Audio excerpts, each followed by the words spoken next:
अहिल्यानगरात 2 जुगार अड्ड्यांवर विशेष पथकाची धाड. 9,17,00,000चा मुद्देमाल जप्त. 31 आरोपींवर गुन्हा दाखल. अहिल्यानगर शहरातील 2 ठिकाणी सुरू असलेल्या तिरट नावाच्या जुगार अड्ड्यांवर पोलिसांच्या विशेष पथकानं मोठी धडक कारवाई केली.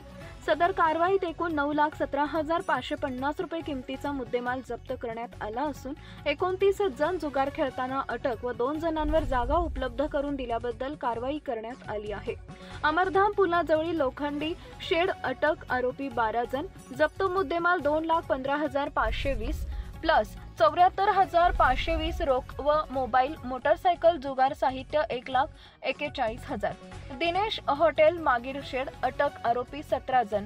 जप्त मुद्देमाल 7,01,980, 2,46,830 रोख व मोबाईल व मोटरसायकल साहित्य 4,61,150. एकूण 31 आरोपींवर गुन्हे.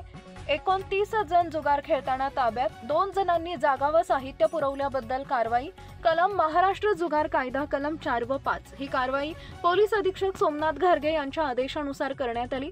परिवीक्षणाधीन पोलीस उपअधीक्षक संतोष खाडे यांच्या नेतृत्वाखाली विशेष पथकानं ही कारवाई केली. राजेंद्र वाघ, शंकर चौधरी, अजय साठे, अरविंद भिंगारदिवे, मल्लिकार्जुन बनकर, दिनेश मोरे, दिगंबर कारखिले, उमेश खेडकर, सुनील दिघे, अमोल कांबळे, संभाजी बोराडे, जानिंदर दहिपळे व इतर. पुढील गुन्ह्यांची तपास व तजवीज कोतवाली पोलीस स्टेशन करत आहेत. पोलिसांनी वेळेवर केलेल्या या कारवाईमुळे शहरातील जुगार अड्ड्यावर मोठा धक्का बसलाय. पोलीस प्रशासनानं अशाच प्रकारे कठोर पावलं उचलावीत अशी नागरिकांची अपेक्षा आहे.